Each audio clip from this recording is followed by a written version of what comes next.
Hello everyone, hope you're all having a splendid day so far. Welcome back to my YouTube channel. Today we're going to go through a bit of a Q&A and kind of dive into the plan of action moving into women's bodybuilding. If you hadn't seen already, I am making the swap from women's physique to women's bodybuilding. I did the release on my Instagram, Small But Mighty 20, the other day, so if you missed that, please be sure to go over and see that post. I kind of explain as to why I made that swap within that post. Obviously we'll kind of dive into it a little bit more today, and a lot of the diving into is asked in these questions, so we're just going to kind of dive straight into them. And again, if you have any kind of questions or anything, either DM me on Instagram, like I said, Small But Mighty 20, or pop them in the comment section below and I'll get those answered, because I can appreciate a lot of people are wondering why I've made that swap, but it's very, very exciting. So obviously we'll go into that today.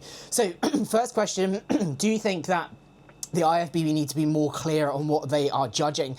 Now, this is a question that's been really flying around a lot since I got on stage at OC, or the Optimum Classic in Louisiana. I've placed first, obviously, at the Optimum Classic qualifying for the Olympia, in which I was told, you know, I was perfect for women's physique, only to be placed fourth in Toronto. So the question is raised whether, you know, the IFBB do need to be more clear as to what they're looking at. I know the question that's been raised about possibly putting in weight caps within women's physique to stop it getting confusing when it comes to women's bodybuilding and women's physique, because let's be honest, you know, some of the women's physique girls are big, so it makes you wonder, okay, so are we now merging the two together or whatever? So I do think that the IFBB needs to be a little bit clearer on what they want or what they want to see in women's physique to stop this from happening, because when you go from first within a show to placing outside the top three, it does make you question what is going on behind closed doors. So yeah, I do think that the IFBB need to be clearer on obviously what they need to look for when it comes to that category. A couple of people have asked, will I still be competing at the O? Again, this is something that I do mention in the in my Instagram post, is I will not be competing at the Olympia. The reason being, and I know plenty of people are going to be like, well, that's just silly. Like, why would you do that? Why would you qualify for the O and not compete there? Because I would essentially be going to lose. The judges have already told me that I'm not suitable for the category. They said I either downsize or go up. Downsizing is not an option for me because I've worked my fucking socks off to get to where I am muscle-wise. And in all honesty, I'd like to be bigger. I want to be bigger. I'm one of those ladies that will fully send it if I need to, and I will. So that's the plan of action. But for me, like, I don't really, you know, my bodybuilding is all self-funded. So for me to spend all that money to go out only to know that I would lose isn't something that I want to do. And also the mental capacity to be able to prep for a show that I'm going to lose, it isn't something that I really want to be dealing with. So no, I won't be competing at the O. I would also have to re-qualify to be in women's bodybuilding, which again I wasn't willing to do given the fact that my prep was already quite long. So taking the time to step back, get health markers done, get checked, grow, and then come back in 2027 in women's bodybuilding is the plan of action. So I won't be competing at the O. When do I plan on making my women's bodybuilding debut? So early 2027 is the plan. Me and Callum from Pro Coach have. So we plan on doing a European show and then Chicago and Tampa next year, which is going to be really, really exciting. And I'm just going to see what happens. Obviously, with women's physique, you know, it was amazing to make the waves that I did this year. And it's, you know, one thing I've always wanted to do was to give women's physique the platform it deserves to have, because it's an amazing category. And it was really, really cool to see everyone involved within women's physique on the weekend of Optimum Classic, and I hope to do the same with women's bodybuilding, because again, it's an amazing category and the ladies that are involved with it deserve to have the limelight on them instead of having all the shit thrown at them all the time. So that's when I plan on making my women's bodybuilding debut, and then go from there. How did you decide to not do the O this year? It must have been difficult. So again, coming back around to kind of what I mentioned, you know, I decided to not do the O because I would just be last, and I don't want to be just last. And with the judges saying that, you know, I'm not suitable for the category, you literally are going to just stand there and have the judges be like, she's obviously women's bodybuilding, she's not going to place. And I'm not going to not place, basically. So yeah, so that's kind of, it wasn't easy, right? You know, you spend so long prepping and working hard and doing this and qualifying and traveling and spending all that money, but it, you know, and it was difficult. But I think, yes, placing fourth at Toronto fucking sucked, but it was a really useful weekend in the fact that it allowed me to step back and really truly see what I need to do and where I need to sit in order to get the most out of my career. So yeah, it was difficult, but it was very much needed. Are you annoyed you've basically been advised to move, or does it feel like the right thing? It feels like the right thing. I was always someone that was very much, I'm women's physique through and through, that will never change. And, yes, absolutely. But life changes, things change. And actually, I think I was more stubborn in the fact that I probably would be more, I think I would have always gone to women's bodybuilding. But like I said, the stubborn Sarah was very much like, no, I'm always going to be women's physique, until I stood on stage this year and actually had the judges say, no, you're actually women's bodybuilding. So no, I'm not annoyed. I think it's actually a really, really exciting next part of my journey. So yeah, I'm really excited, and I know Callum is as well, and it's just going to be, women's bodybuilding's uncapped, right? You can just get as big as you want, you can do as you want, you can pose how you want, and that's very much me, because I did get feedback in regards to my posing at OC, and it was very bodybuilder-esque, and personally, I like that. I like the bodybuilding poses. I think you have a little bit more leeway with the poses in bodybuilding. So actually, and being able to fully send my off season without the worry that I'm going to be too big in certain areas is really, really exciting. So yeah, I'm excited. I'm not annoyed in the slightest. Next question. So how will this affect current look, as in what, if anything, you may need to change? So for me, and for my coach, Callum, we're looking at adding 8 to 10 pounds on my frame, and that will be done in the next 7 to 8 months, which has all been mapped out and already and good to go. But for me, I want bigger legs. I mean, you can never have big enough legs, but for me, because my upper is quite dominating my shoulders and my arms, and that was one thing that they did say to downsize. So I want to see more quad sweep, more legs, more glutes, more hams. And if I can get a quad sweep that's much better than what it currently is, it will make my waist look even smaller, and it will give me a really good X frame. So that's kind of what I want to do and what I want to focus on with the current look at the moment. Obviously, conditioning is not a problem, because we know we can bring that. It is just simply bringing up areas that's going to accentuate the X frame, i.e. quad sweep and legs in general. And obviously back. You can never have too much back. So yeah, that's what the plan is there. What show will you do to qualify for the Olympia? So again, looking at Chicago and Tampa, and potentially a European show in 2027. So hopefully, fingers crossed, that'll be those will be the shows that will get me that beautiful Olympia qualification. So another question. So did the comments from other women's physique division pros saying you didn't fit in the division bother you?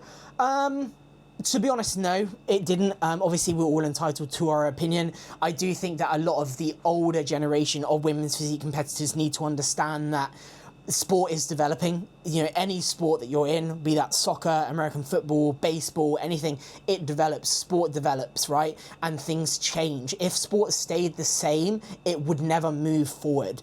It's much like, in bodybuilding and anything that we do, right? That women's physique, if we look at the Dana Lynn Bailey era, yes, she would have been a very, very small figure girl, if even figure, right? Because even if you look at figure, the changes of figure athletes and how they look now to what they used to look like is huge. It's so different, and that's just because a sport is developing, it's growing, and it's changing. And I think a lot of people need to understand that. They can't just sit there and be like, oh, this isn't women's physique anymore. Back in my day, it wouldn't be women's physique. No, it wouldn't, because sport is developing, sport moves forward. If sport didn't develop, then it wouldn't be fun to be a part of, and the same athletes would be staying in it. So yeah, but no, the comments didn't really bother me, to be honest, because deep down I knew I was going to have to go to women's bodybuilding. I didn't quite realise actually how I looked on stage when it came to women's physique or women's bodybuilding, because I hadn't been on stage for 2 years. So it was very hard to be going into that first show and being like, I am women's bodybuilding, because I didn't know how I was going to look. So no, it didn't bother me. However, I do think that people need to understand, if you are of the older generation of pros, you need to understand that sport does develop, and it does change, and it does move forward, and you need to understand that, okay? So with the switch to women's bodybuilding, how will your training change? So my previous training was over an 8-day rotation. It would go, so I'd do push, posterior, rest, and then I would do upper legs, rest, pull, rest, and it would just rotate like that. Whereas this time, so right now I'm going through a 4-week kind of maintenance health phase to get my bloods and all that sorted and get me back to 110%, get some fat on my frame, because obviously I was very conditioned and we need that fat to go back on my frame for hormonal balance, that kind of thing. So my training right now is at recovery volume, and the plan of action is to obviously have this split now and then make amendments as we get closer into the big pushes, which obviously will be in sort of, we hope, in July, etc. So right now it is push A, and then it is, you've got to bear with, push A and then posterior, and then it's rest, and then it is push B. That is push B, legs, pull, rest, okay? And that's basically how it's going to be until we feel that we can add the volume. I know that we're going to add more quadricep volume in there somewhere, but right now it's just about recovery and it's about getting me back to 110%. So that's what my training looks like right now. What is my weight goal right now? So right now there isn't really a weight goal. It's just about that rebound, that reverse. Obviously you guys would have noticed I look a little bit different to what I would have looked like a couple of weeks ago, because obviously my weight is going up now with being in that reverse phase. Food is up, drugs are out. And cardio and steps are much lower. So it's hard to say what my weight will be. We're also not very weight driven. It's very much just about the look over the weight itself. Obviously one of the best athletes. I'm happy to have met you in Toronto. Absolutely. I met some amazing individuals this year. And you know, there's one thing about women's physique and women's bodybuilding. Obviously I can't really say too much about other categories, but you know, the camaraderie between athletes and the support we have for each other is the best ever, and I really did meet some amazing women. So thank you to everyone, if you're watching, who did support us, you know, well, supported me and also just had a fucking good time, because I know Toronto was a bit of a slog, because we weren't on for finals until 1 in the morning, so it was a little bit of a long day, but we managed to all hold in and support each other. So a couple of questions which are basically the same. Will you go to big bulk, and what is your goal to bulk? What is your goal? Is it to bulk for now? So the word bulk is very outdated, but yes, it's a reverse phase now for 4 weeks. Get bloods done early July, and then we'll go into a big push. First, a big push of 2, I believe. That's the plan of action in regards to what Callum wants me to do. So yeah, so 4-week health phase, and then bloods, and then we get to go really into the big push. Are you excited to get even bigger? I am very excited to push the boundaries when it comes to my physique. Yes, a lot of people will be like, oh, femininity, blah, blah, blah. But one thing that you guys have got to understand with me is I've never been feminine before. Like, I've always been a tomboy. I've always been someone that just likes to be with the lads and stuff. And I don't really give a fuck about what people think either. So for me, like, I'm not too worried about what I look like. Obviously, I don't want to be a man, but like, I'm just excited to get bigger, to push the boundaries, to really see how far I can go. And then obviously just make my mark within women's bodybuilding. So I am very, very excited. Obviously, I'm surrounded by people who keep my health in check as well. You know, I get my bloods done regularly. I utilize the right supplementation, etc. But yes, I'm very, very excited to go into this uncapped territory. What were your stacks and how is it different after you finished your show? I'm assuming you mean drug stacks. So one thing that you notice if you're new to my channel is I'm very open about my drug use, because no one is. And as a female, it's really, really important that we're open and honest about how we get to the level of bodybuilding that we do. Because let's be honest, it's not done naturally. So for me, my go-to stacks and go-to compounds are Primo and Anavar. I don't really use I don't use anything outside of those two because they work well for me. I get minimal side effects from them, and my blood's always relatively good. My dosages don't need to go too high, so the highest my dosage went for this recent prep was 180 milligrams of Primo per week, and Anavar was 10 milligrams daily. That was only utilized in the last 4 weeks, whereas the Primo is used from the 8-week onward mark. My lipolytics and my fat burners were very low, so 40 mcgs of Clen.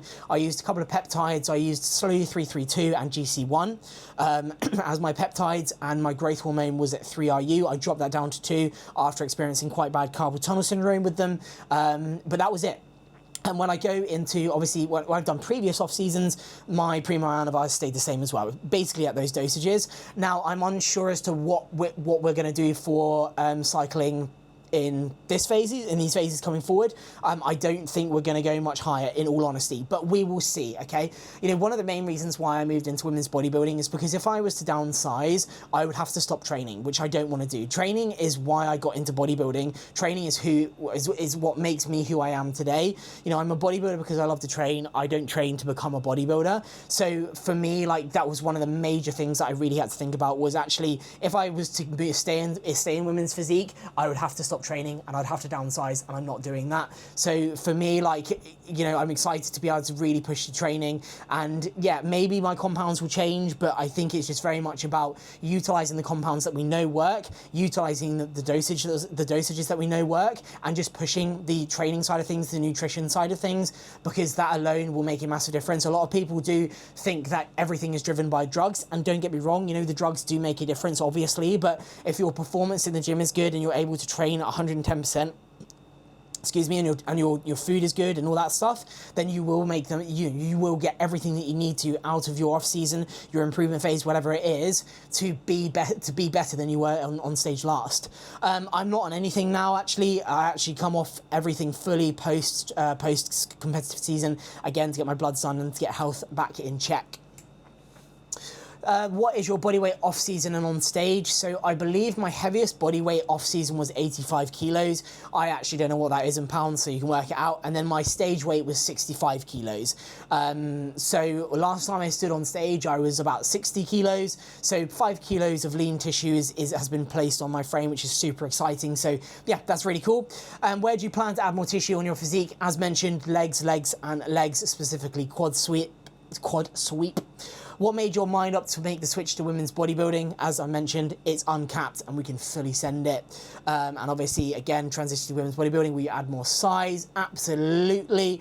And some of the biggest women's bodybuilders are 85 kilo contest weight. What can be your future weight? So again, like, yes, weight is a very, very important thing to take into account. But for me, if I look the best, then that's where I'm going to be sitting. You know, I don't care whether I'm 70 kilos on stage, 65 kilos on stage, or whatever. As long as I'm looking better than everyone else, then that's what matters. Weight doesn't necessarily mean you're going to be better than I am. Is the move something you want, or is it because it's what they want? I'll support you to the end. Thank you so much. I think it was kind of like a bit of a mix. I'd say like 90% me, 10% IFBB and everyone else. Just because, you know, I want to continue being on stage. I want to continue being a competitive bodybuilder. And that right now is moving to women's bodybuilding. And I'm more than happy to do that because it is uncapped and it's going to be a lot of fun. It's a new endeavor. It's going to help me with my own, my own kind of knowledge and things. And, you know, like I said, I work with the best of the best, and it's going to be very, very exciting to truly see where I can take this. And like I said earlier on in the video, being able to give women's bodybuilding something, a bit of a spark, because I honestly think that women's bodybuilding have been a bit quiet recently, and I think we need something to really zhuzh things up, to give a little bit of a spark, a little bit of excitement to the categories, and I think bringing in some fresh blood will do that. So it's going to be really exciting. But like I said, I'd say it's like 90% me, 10% them. But yeah, it's going to be exciting. What was the hardest part of your journey, and how did it affect you? So for me, the hardest part of this journey is stopping and smelling the roses. So what I mean by that is I stress a lot. I stress, and that equates to more sort of physical stress on my body. I push, and I will push until I cannot push no more. And this is something that I've really realised through this prep, is that I need a little bit more psychological help. So I've spent a lot of my life in therapy, and I stopped having therapy as I went through this prep. And actually, I just need to go back, and I need to sort the psychological aspects of things out, in the fact that I will push, and I will push to a dangerous position, and it's not something that I want to continue. I have, obviously, if you've followed me for a long time, you'll know that there's a lot to me. I won't go into it today, but bodybuilding did save my life. That's something that I can say with confidence. But I would say that's probably the hardest part of my journey, is knowing when to step back and knowing when to just chill out a little bit. So yeah, so I'll be working a lot on that going forward, psychologically anyway. But yeah, that is pretty much all of the questions that I got sent. Thank you so much to everyone that sent those questions in. I hope it kind of clears up a little bit of why I've made the swap and why I'm doing what I'm doing. I have a lot of amazing followers and fans that are amazing to me, and they've supported me for a long time. And this is a big change. Women's bodybuilding is not an easy category by no means, but I'm hoping to make my mark in it, much like I did with women's physique this year. So, and like I said, and like I continue to keep saying, I'm surrounded by the best in the business. I have an amazing coach, Callum Raystrick from Pro Coach, who you would have seen share all of my stuff on Instagram and things. And, you know, I'm surrounded by a circle of people who really give a shit.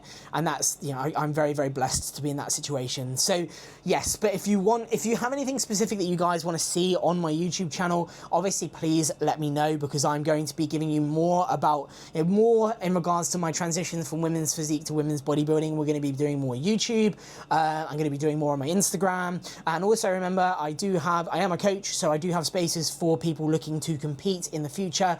So please head over to my Instagram and click the link in my bio. That will take you to a WhatsApp page, and then obviously you will just get linked to me, and then you can have a chat about your coaching endeavors and things like that. I am also selling merch, so if you are interested in buying a t-shirt, obviously this isn't a Small but Mighty t-shirt, but if you head over to, again, the bio on my Small but Mighty page, they will be there. They are on pre-order at the moment, so I'll get this video out tomorrow, which is a Saturday.